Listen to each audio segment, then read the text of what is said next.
What's going on, gamers? So there's an article here by Brad Sams that he just put up saying that Xbox's next gen will be on ARM, and it's kind of a simple statement, but ARM is basically another CPU aspect, definitely like a mobile chipset or like handheld or whatever.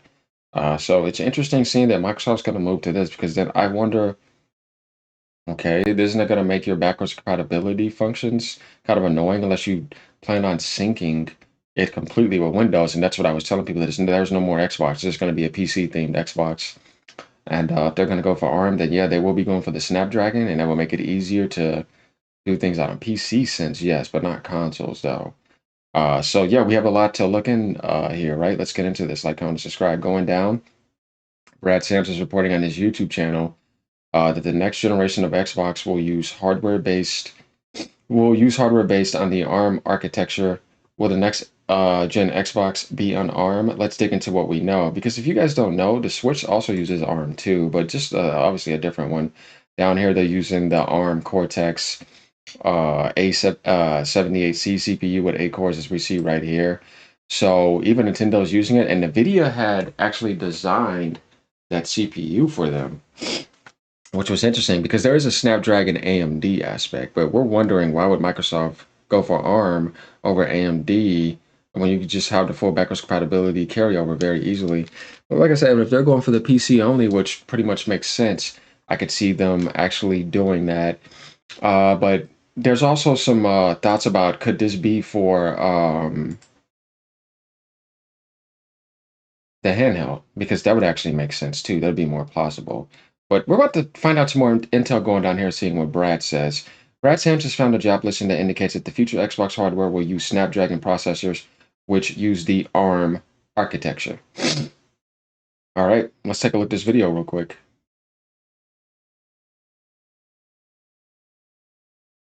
The next generation of Xbox, it's coming to ARM. The next generation of Xbox, it's coming to ARM. I would think that the ARM will be coming to Xbox.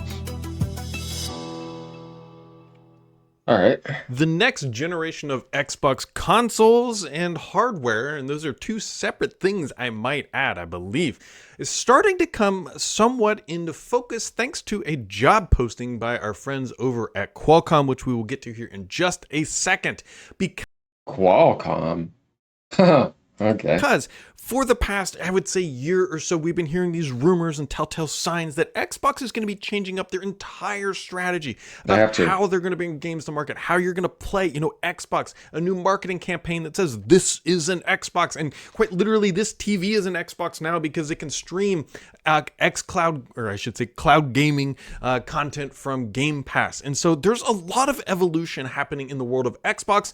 And now we've gotten maybe the potential first smoking gun that things are dramatically going to change. And so let's dive in here. So this comes, and I'll zoom in here, so don't worry too much. This comes from a job posting just a couple days ago over on the Qualcomm website. So let's see that little blue Xbox down there. Let's zoom in. So this is directly from the job posting. 1 second, y'all. Shit came out of nowhere. By Qualcomm. And I think it's important to point here, this is related to their connections with Microsoft. It says support the sell-in activities in the next generation of Surface and Xbox products built on Snapdragon solutions. Okay, that does say a lot because it says products. It's not just talking about. I didn't say our handheld or anything. So they are going for Snapdragon solutions. It's a matter of who's building the Snapdragon aspect. Interesting. Okay. What does that mean? That means that Xbox will be able to run on ARM. Now, there were conversations, and I believe even some leaked slides back from that FTC fiasco a long time ago. Was that like 2 years now, 18 months, something like that? That showed off a bunch of things like the Brooklyn console and everything else. And they talked about trying to bring their stuff to ARM. And so with Qualcomm in the picture, I can't imagine Qualcomm's doing a pivot to x86. And yeah, and the job description goes on to say work with internal and external stakeholders, including legal, finance, business. That's what I was saying. So if they're doing that, then they have to be abandoning consoles. If you're going to abandon the x86, because that means we're not worried about having backwards compatibility support for a next themed Xbox operating system. We're doing a PC themed unlike the Xbox Aces handheld, and that's the best we can do. And it's going to play just like a PC would play. But the problem with that is that you're in the same ballpark as the Steam Deck the moment you do that, and you're in the same ballpark as the Asus ROG Ally because now you're offering somebody something that they already have on their PC. I already have my high-end PC. You're not going to make, you know what I mean? Unless people are like, oh, that's a good budget PC. I'll go buy that Microsoft is making with an Xbox thing, because that's exactly what I think they're doing. After now seeing this and going for the Snapdragon solutions over the x86 architecture, yeah, you're going for a PC. I'm just gonna let you guys know that that's what it seems like they're doing, and I kind of feel like that's probably what they should do because they're not playing that console game anymore. Not after what I just seen with the way they're doing things. It's just gonna be a PC now. Units, marketing, and field teams to help define the next generation of Surface and Xbox. And if you don't believe me, you're gonna start seeing stuff called Microsoft PC. That means Xbox is dead then, meaning that the console, they killed it. It's over. Now the brand Xbox is fine because they're going to be able to be a publisher with that after monopolizing, expand that out and be Microsoft PC. So that'll be the brand now of the gaming. But the Xbox Phil Spencer only days, guys, it's over. It doesn't exist anymore. It's gone. And now what you see now is Microsoft Corporation. I blew somebody's mind the other day when I told them that Microsoft's not publishing the stuff that you think they are. When I told them that, like, so for example, the only thing they're going to publish is if they go out to like PlayStation or something. So for example, if we go to PS5, Forza Horizon 5, right? And this is Microsoft Game Studios, right? Let's give an example here. You're not going to see anything. What you're going to see is a corporation. And this is what I've been trying to see this shit right here. Guys, nowhere else in the gaming industry have you ever seen any company call themselves a corporation except Microsoft. It's not Xbox Game Studios anymore. It's a corporation that is now in control. That's not what you want.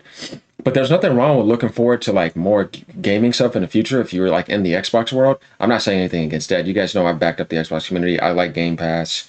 I still like the Xbox community. I don't really have a huge problem with people in the Xbox community because they're not really necessarily doing much to me. Yeah, I know there's people that didn't stay around because they don't like the coverage I'm doing, but that's just you being a fanboy and not realizing that I'm just being a content creator and I'm covering what I want to cover. And either you're with me or you're not. You shouldn't be defending a corporation over somebody that's actually talking to you. They don't say shit to you. They don't even know you exist. They won't back you up or anything. They don't care. You're just a number that churn out. And when you see something like this, just remember that this is what you're dealing with now. So don't get mad when you know that this is here now and it's not anything else. But when we go to, like, for example, I want to give you an example. Doom, the Dark Ages, right? Activision and Bethesda publish their own games. The only reason Microsoft can do that is if they want to go to another platform. So, for example, published by Bethesda Softworks, right? You see that, right?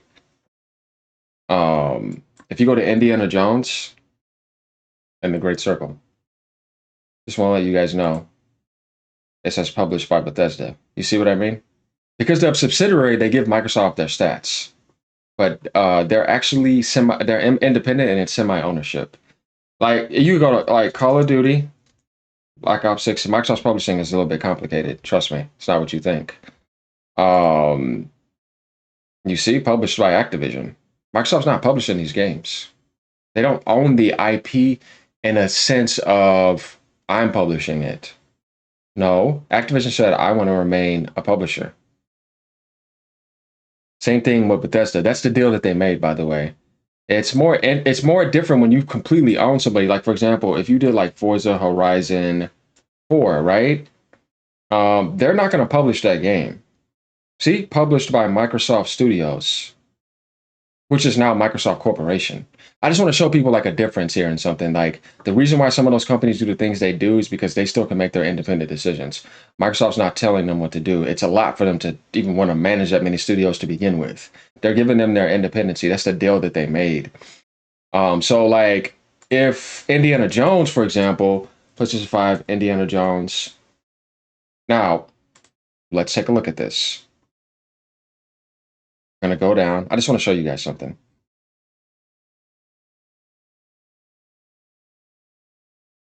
Published by Bethesda Softworks. See? They were already automatically third party worldwide on multiple platforms. So for them, it's natural. Like, no, no, no, we're still going to do this. The difference is since you pay me that amount of money, because Bethesda could be more expensive, I want to remain independent, but I'm going to be your subsidiary. You can put all your games, you can put all my games on your service. You can even report some of my results because we're together. I'm not reporting my results separately because I made that deal. Same thing with Activision. So you can add all of that in and make yourself look like a better publisher. But realistically, they're doing all this. Microsoft's not doing anything. And this has been like this for any game you see coming out through Bethesda and Activision. And Bethesda is carrying Microsoft since the monopoly. You know what I mean? So yeah, it's some interesting stuff. I feel like that's an important thing because I don't think people know this. I think they think that Microsoft is publishing and that the Microsoft publishing is all inside. No, no, no, no, no, no. They're doing that, but they're kind of just taking idle credit after just giving them that amount of money. The point of paying for that was to make their numbers look better, but not full ownership. Interesting, huh? So it's not what you think. Trust me. Portfolios.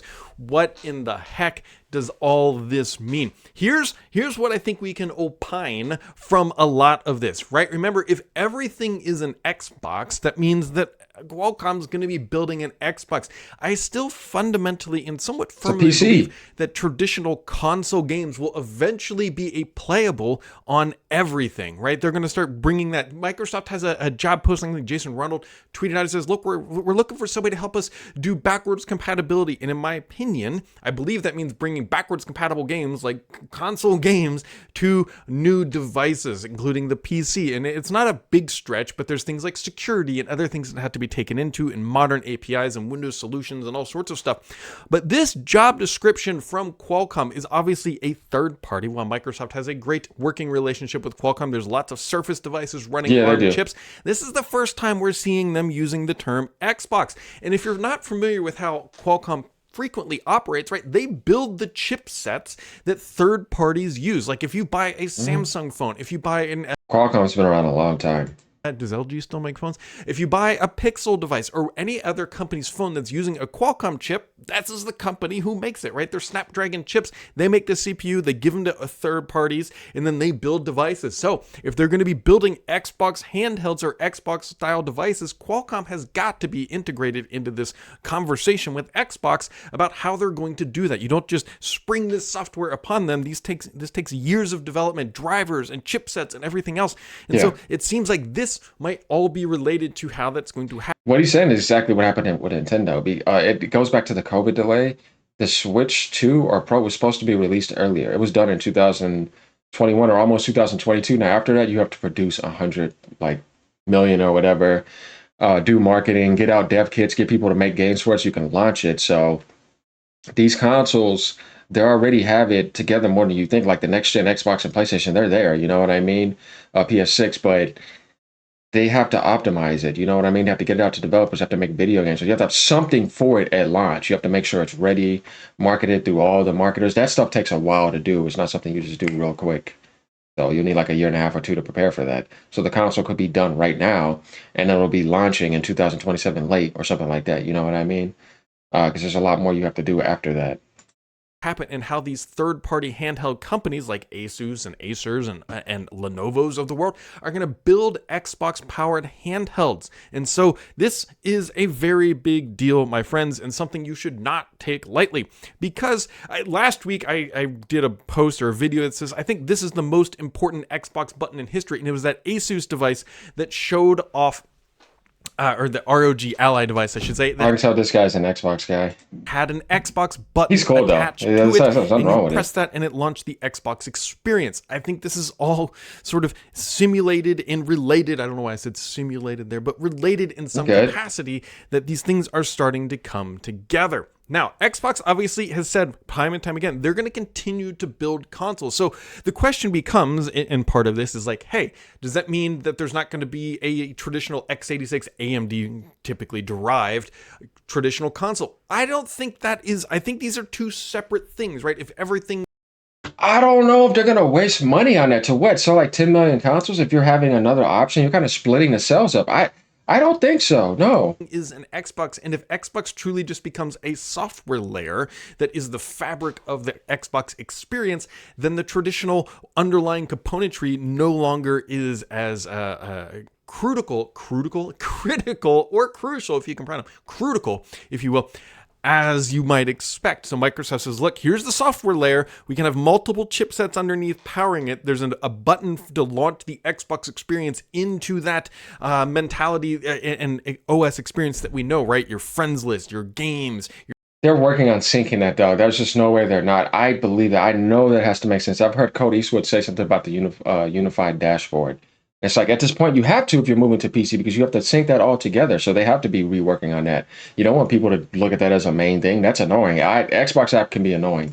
Your chat It's room, better though. that interface that is all too familiar, and yes, it has been around for a long time, but I think Yeah. they're really drilling in on perfection rather than trying to reinvent the wheel every single time. So Yeah.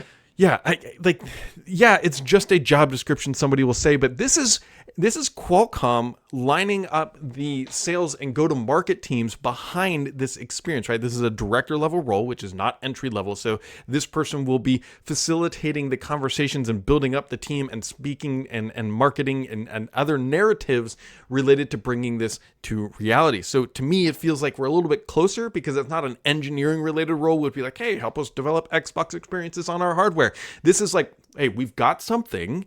Now build up the team and the marketing material to go out to the market and sell it and make it big and make it a big deal.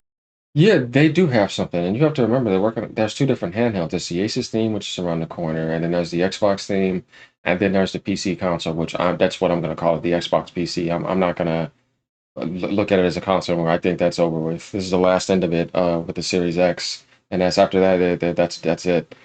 Because Satya is just not going to do that. We're not talking about Phil Spencer. I'm talking about Satya. He's going to go for the PC thing. But that's pretty much our answer on this. I mean, now we have an idea of what the hell's kind of going on in some sort of sense. Got a little image here, which is cool. You know what? I'll use this image. I don't care. But yeah, guys, expect an Xbox themed PC, and then you're going to be doing exactly what you can do on a PC. I think that's the best method for Microsoft right now to do because they really are just moving towards a third-party publisher. And that's what they want to do. They don't like being stressed with the Xbox, like the Microsoft Corporation, not Phil Spencer in there. So they're trying to find ways to just get rid of it. And you can see they've been doing that, and they're going to do that PC thing, and that's it. Now it's just focus on making money now. And you need other platforms that sold a lot so that you can make money off of them. But I tell people about the sales. It's like, bro, you can't beat that game. Anything that you want to say about monthly active users, what are you talking about? Those are all people that bought the console. What about, oh man, but we go to PC. They bought the laptop, they bought the desktop. If you don't buy anything, you have no base. You can't get around it. Without sales, everything dies. There's the most foundation and importancy of anything. Because without it, you have no access to no other communities. Even if it's just 10 people, those 10 people had to buy that. So yeah, that's my thing about that. All right, y'all. Peace out. Have a great day.